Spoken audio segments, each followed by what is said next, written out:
Jai Hind dear students, once again welcome to your mathematics class. From last few lectures we all are studying about the concepts of trigonometric identities. In the previous class we have solved some of the questions from the last exercise of NCERT, that is exercise 8.4. In continuation with the same, today also we will solve few more questions from the same exercise so that you all will be understand how to use the different trigonometric identities to prove several questions which are given in the exercise. So to begin with, let us start with the first question. So the first question is the third part of the question number 5, which is written as to prove tan theta upon 1 minus cot theta plus cot theta upon 1 minus tan theta is equals to 1 plus sec theta into cosec theta. So to start with, first of all, what we will do, as I have told you in the previous lectures also, that usually we take the left hand side of the question and then we try to simplify the left hand side to get the right hand side. So we will take the left hand side here. So the left hand side is tan theta upon 1 minus cot theta plus cot theta upon 1 minus tan theta. Now after this, what we do, we will try to convert it in the form of the way it is written in the right hand side. So you can see in the right hand side it is in the form of sec and cosec. Sec and cosec are the reciprocals of sine and cos. So this gives us an idea that if we convert the left hand side in the terms of sine and cos, we may get our desired result. So in the beginning only what we do the same thing. We will convert all tan and cot in terms of sine and cos. We know that tan theta is the ratio of sine theta and cos theta, and cot theta is the ratio of cos theta and sine theta. So we replace tan theta by sine theta upon cos theta, and cot theta by sine theta. Cot theta will be replaced by cos theta by sine theta. So once we do that, we will get this in the numerator and in the denominator. So tan is converted into sine by cos and cot is converted into cos by sine. Now there are two terms. In both of the terms we will try to take LCM. So we will take the LCM of this and also the LCM of this. So once we take the LCM of these two, we will get sine theta as the LCM in the first term and cos theta as the LCM in the denominator of the second term, and when we take LCM and simplify, we will get this. The numerator will remain as it is, no change. In the denominator of the first one, we will get sine theta minus cos theta upon sine theta, and cos theta minus sine theta by cos theta in the second one. Now as we know that when we shift this to the numerator, means if we take the denominator in the numerator, usually what we happens that the fraction which is there in the denominator gets reversed and then it is to be multiplied. So we do the same thing. When we are doing this, we will get sine theta by cos theta, which was there in the numerator, multiplied by the reciprocal of the denominator. So it will becomes sine theta upon sine theta minus cos theta. Same way in the second part, cos theta upon sine theta will be multiplied by cos theta upon cos theta minus sine theta. Now in the first part, when we multiply this sine theta and this sine theta, we will get sine squared theta, and we multiply these two. So in that case, we will get cos squared theta, and the denominator will remain as it is. We'll just write them in the product form. So we'll get this. The first term will be sine squared theta upon cos theta into sine theta minus cos theta, whereas the second term becomes cos squared theta upon sine theta into cos theta minus sine theta. Now after this, we will do the same thing which you all are thinking, but before doing that, we will do one more step. You all are now thinking that either we try to convert that sine squared theta into 1 minus cos squared theta or something, or we can take LCM. So definitely we will take LCM in the next term, but before taking that, you can see that this is sine theta minus cos theta, and this is cos theta minus sine theta. Now, if I'll take minus common, means if I multiply it by -1, or if I take minus common, then what will happen? Then what happen is this minus sine theta will change to plus sine theta, and this plus cos theta will change to minus cos theta. So this part of the expression becomes sine theta minus cos theta. Once again, I am telling you what I am saying, that if I'll take negative common from this, then in that case what will happen? This will change. Instead of cos theta minus sine theta, it will become sine theta minus cos theta. And that negative sign, when gets multiplied this with this positive sign, we know plus into minus is minus. So our next step will be somewhat like this.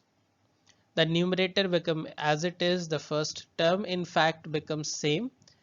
That plus sign, as I said, changed to negative, and cos squared theta upon sine theta into, it was cos theta minus sine theta here, which is now changed to sine theta minus cos theta. Now you all might be thinking why to do this. It is because now if we take LCM, it will be easy for us to take LCM. Why? Because now sine theta minus cos theta is a common part of both the denominators of the two terms. So now we will take LCM. So LCM of the denominators of these two terms will be cos theta into sine theta multiplied by sine theta minus cos theta. And then we take LCM and simplify this, so we'll get this as the next term.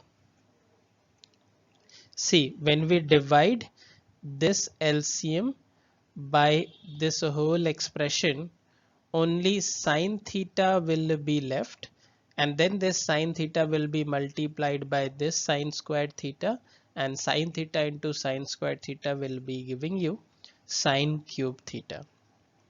Same way, when you take this, divide this expression by the denominator of the second term, only this cos theta will be left, and cos theta when multiplied by this cos squared theta will gives you cos cube theta. So I hope this step is clear to everyone. Now in the denominator, leave it whatever is there.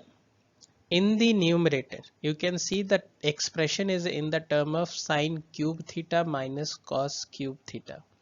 And we don't have any identity for the cubic format in class 10 syllabus. But yes, we know an algebraic identity, that is a cube minus b cube, which is equals to, in one bracket, a minus b.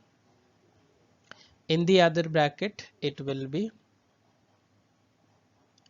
a square plus b square plus ab.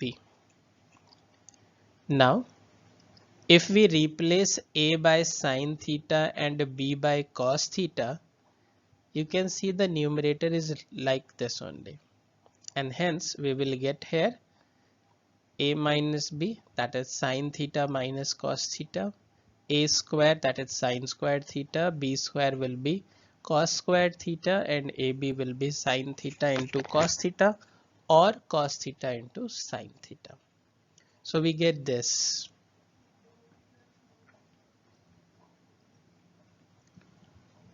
So you can see, using the identity, again I say, whenever you are solving, mention the identity. I've not done it over here, but you all have to mention that identity wherever you are using it.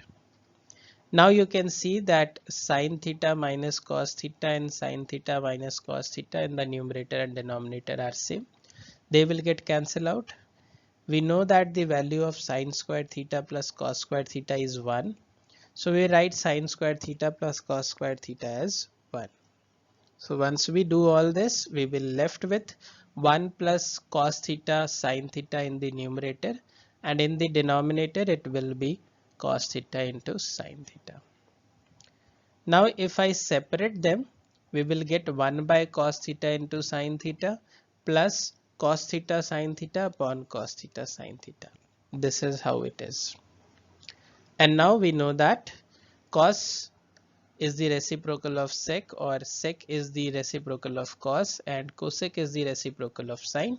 So 1 by cos theta becomes sec theta, 1 by sine theta becomes cosec theta, and in the second term cos theta by sine theta, cos theta by sine theta will cancel and it will gives us 1. So ultimately after simplifying it, we will be getting 1 plus sec theta into cosec theta, and that is equals to the right hand side of the given expression, this. So hence we are done with the proof of this. So I hope this is clear for you all. Let's move on to the next question now.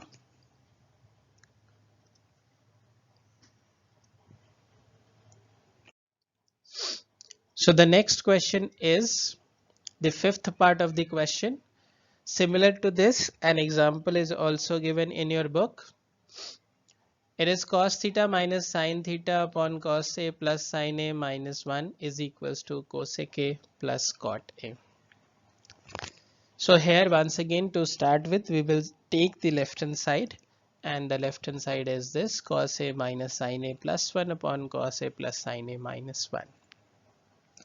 We need cosec, we need cot. How do we get cot and cosec?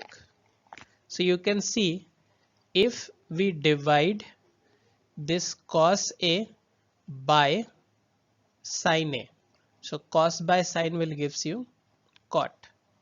If we divide this 1 by sine, so 1 by sine A will gives us cosec A. So what it means, or what I mean to say, that if we divide the whole expression, that means the numerator and denominator, by sine A, the whole expression will change in terms of either cosec and cot, and that it was there in the right hand side. So sometimes we always try to see what we require, try to write it in that format so that we can solve it easily. So what we do, we will divide the numerator and denominator by sine A. So once we do this, we will get this, and then we know cos A upon sine A is cot A. Sine A by sine A becomes 1, and 1 by sine A becomes cosec A. So we will get this cot A minus 1 plus cosec A, and in the denominator it is this. Now after this, I'll just reshuffle because we need cosec A plus cot A. So in the numerator, I will reshuffle the terms a little bit so that it should look like what we require. It is always good to write in that format the way the question is demanding. So it is asking cosec A plus cot A. So I have reshuffled these steps, the terms of the numerator, and written in this format. So now the numerator is cosec A plus cot A minus 1. Once again, we have an identity, and that is cosec square theta minus cot square theta is equals to 1. So we replace this 1 by this. Why? Because we require everything in terms of cosec and cot. We will not change anything in the denominator. We'll leave it as it is. We only change it in the numerator, and once we write that, we will get this. Cosec A plus cot A remains as it is, whereas this 1 will be converted into cosec square A minus cot square A. Now you can see cosec square A minus cot square A is in the form of A square minus B square, which can be written as A plus B multiplied by A minus B. So this cosec square A can be written as cosec A plus cot A multiplied by cosec A minus cot A. Once you write it in this format, you will see that cosec A plus cot A is common in both. So once you will see that cosec A plus cot A is common in both, we will take that cosec A plus cot A common.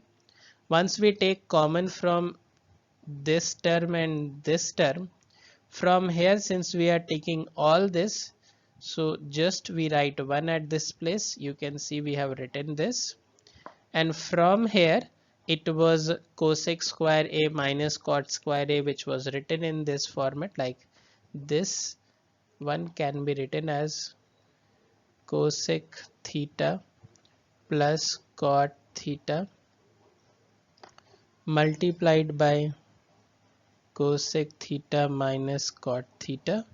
So now if we take cosec theta plus cot theta common, we are now left with cosec A minus cot A. That's what is written here. In the next step, I'll simply open up this bracket only, and then we will get this. And now you can see the numerator. It is 1 minus cosec A plus cot A, and if you see it properly, it is 1 minus cosec A plus cot A. So both of them are representing the same thing, so they will get cancelled out. We are left with cosec A plus cot A, and that is what we had to get so as to equate it to a right hand side. So hence we have proved this. Easier one. The only thing is that you need to find out what should we do in the very first step so as to get the result. The more you practice, the more you will get to know that how to do this. We will take one more example for today. Let's take one more question, and this is the 8th part of the question, which says sin A plus cosec A whole square plus cos A plus sec A whole square is equals to 7 plus tan square A plus cot square A. Again, we will start with the left hand side. So the left hand side is this. It is in the form of A plus B whole square, so we will expand it. We know that the value of A plus B whole square is A square plus B square plus 2AB. What I am saying is this: we know that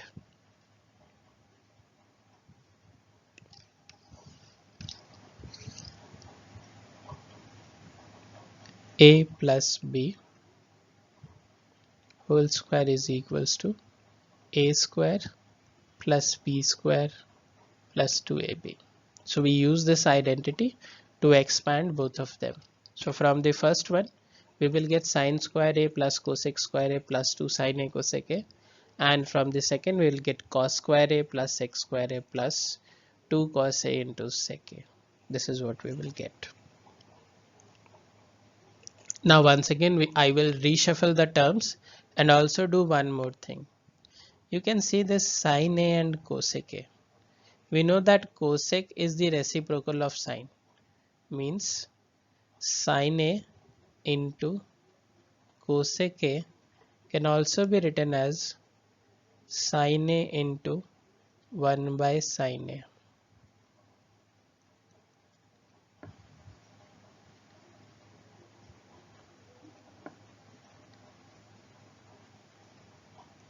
And then they will get cancelled out and we are left with 1 only. That means sin A into cosec A is 1.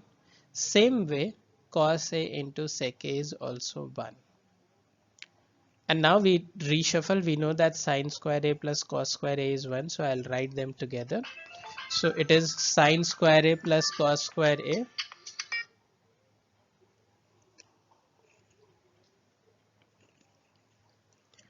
plus cosec square A plus sec square A plus 2 because this 2 sin A into cosec A is 2 and 2 cosec A into sec A is 2. Now sin square A plus cos square A is 1, so I'll write that as 1. Cosec square A can be written as 1 plus cot square A. We know that cosec square A can be written as 1 plus cos square a, so we replace it by that. Same way sec square a can be written as 1 plus tan square a, so we can replace that also. Same we will write like this, so sin square a plus cos square a is 1, cosec square a is 1 plus cot square a, sec square a is 1 plus tan square a. Now 4 plus 1 plus 1 plus 1 is 7 plus tan square a plus cot square a. This is what we had to prove in the right hand side. So this was quite easier one. With this we come to the end of the today's lecture. We will meet in the next lecture also with few more questions. Till the time, keep on solving the remaining questions, and if there is any doubt you can revert back to us. Till then, happy learning. Jai Hind.